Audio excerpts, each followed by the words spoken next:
Today is February 11th.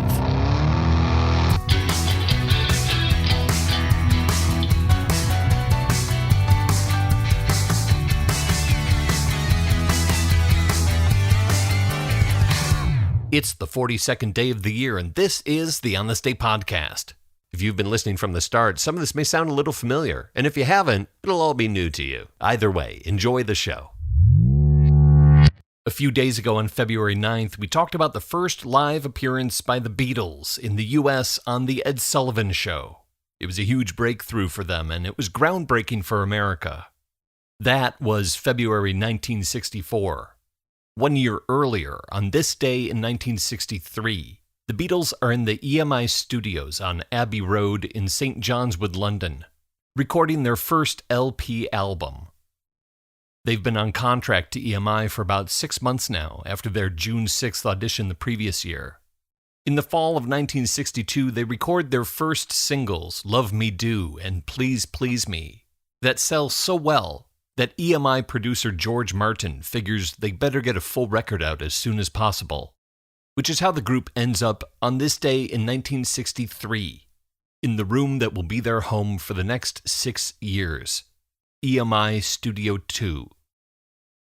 The standard long-play album in those days has 14 songs on it, with 4 songs already recorded, their 2 singles and the accompanied B-sides. The group needs 10 more songs for an album. Author Mark Lewison sums the day up best in his book, The Beatles Recording Sessions, when he writes, quote, "There can scarcely have been 585 more productive minutes in the history of recorded music, for in that small space of time, the Beatles recorded all 10 new songs for their first long player." In fact, they record 11 songs on this day in Studio 2. The version of Hold Me Tight recorded at this session is ultimately left off the album. Back in those days, EMI studio protocol is regimental. Producers and engineers wear coat and tie. Studio technicians wear white coats and handle the equipment with cloth gloves. Performers are expected to remain in the recording room by the microphones and playback speakers, and refrain from entering the control room where the producer and the engineer record and mix the music. And the studio day is booked strictly in 3 3-hour sessions, 10 a.m. to 1 p.m., 2:30 p.m. to 5:30 p.m., and 7 p.m. to 10 p.m. Over the course of the next few years, the Beatles will turn the EMI world upside down and break all of those conventions and more, starting on this day, when the 3rd session runs overtime. George Martin wants material they can record quickly, and what the Beatles have is their stage show, which they've been performing practically every night for the past 3 years. Literally, with the exception of Ringo, who joins the band in the fall of 1962, the group has performed sometimes up to 10 hours a night almost every single night for 3 years. This is exactly the 10,000 hours theory Malcolm Gladwell talks about in his book Outliers. The British winter has been bitter cold, and on this day, John Lennon is battling a severe cold. There's a glass jar of sweet throat lozenges on the piano that he digs into throughout the day. The 10 a.m. session consists of work on 2 songs, There's a Place, and a song called 17, the title of which will be changed to I Saw Her Standing There before the album is released.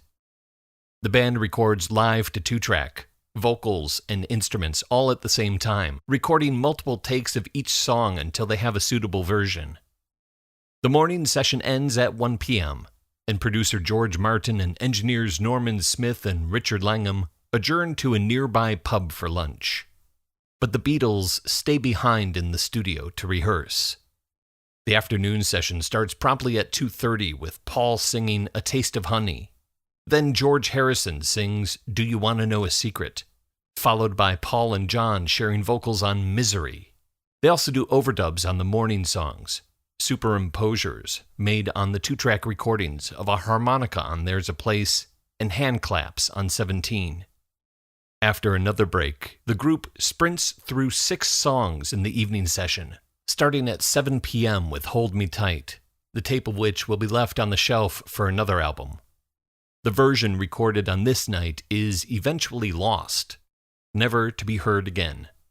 They then tear into staples from their live act, Anna, Boys, Chains, and Baby It's You. By this time, it's 10 p.m., studio closing time. But there's one more song to sing. A cover of the Isley Brothers tune Twist and Shout. This is a song that John sings live, but his voice is almost gone. So he throws a couple more lozenges in his mouth, gargles some milk, strips to the waist, and steps to the mic. Again, author Mark Lewison, quote, "What John sang on that first take is what you hear today on the record, arguably the most stunning rock and roll vocal performance of all time. 2.5 minutes of Lennon shredding his vocal cords to bits, audibly ending with a hefty sigh and a groan of relief." It was 10:30 p.m., and the Beatles had completed their first album. All on this day in 1963. 1, 2, 3, 4. Listen